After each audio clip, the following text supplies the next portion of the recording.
Welcome to our channel Sai Amritavani. ఓం సాయిరామ్. ఈరోజు బాబాగారు మనకి అందిస్తున్న సందేశం గురించి తెలియజేస్తున్నాను. అనుచిత మార్గంలో సంపాదించుకున్న వస్తువులు, ధనం, అధికారం మొదలైనవి ఎక్కువ కాలం నిలబడవు తల్లి. అందుకే ఏదైనా సన్మార్గంలోనే సంపాదించుకోవాలి. కర్మఫల త్యాగం గురించి ఎప్పుడైనా విన్నారా తల్లి? కర్మ అంటే రెండు అర్థాలు ఉన్నవి. కర్మ అంటే పని, కర్మ అంటే పని యొక్క ఫలితం అని కూడా అర్థం. మనం ఒక పని చేసినప్పుడు భౌతికంగా ఆ పని వల్ల వచ్చే ఫలితమే కాక దాని వలన వచ్చే పాప పుణ్యాలు కూడా మనవే అవుతాయి. ఈ విధంగా జరగటానికి కారణం ఈ పని నేను చేస్తున్నాను అనే కర్తృత్వ భావన. భగవంతుడు కర్మను వదిలేస్తే నీ భారం వహిస్తానని మాట ఇచ్చాడు.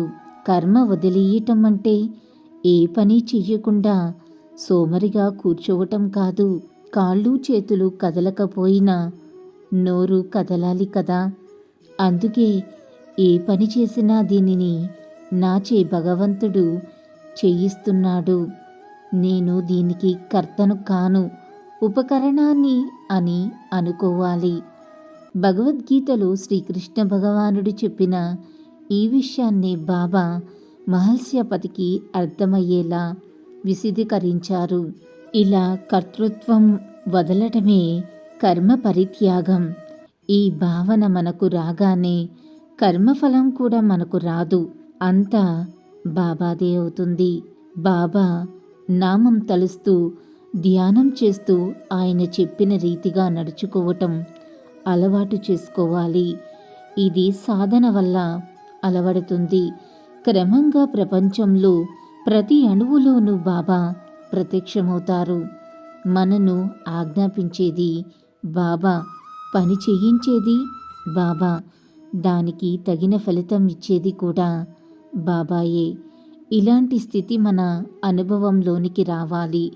అప్పుడు ప్రహ్లాదుడిలా ఇందుగలడంతు లేడను సందేహము వలదు, దైవం అన్ని చోట్ల ఉన్నాడు అని ధైర్యంగా చెప్పగలుగుతాము.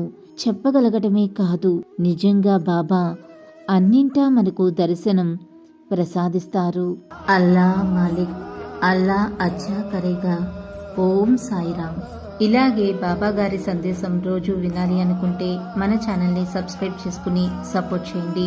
అంతవరకు సర్వే జన సుఖినో భవంతు. Thanks for watching.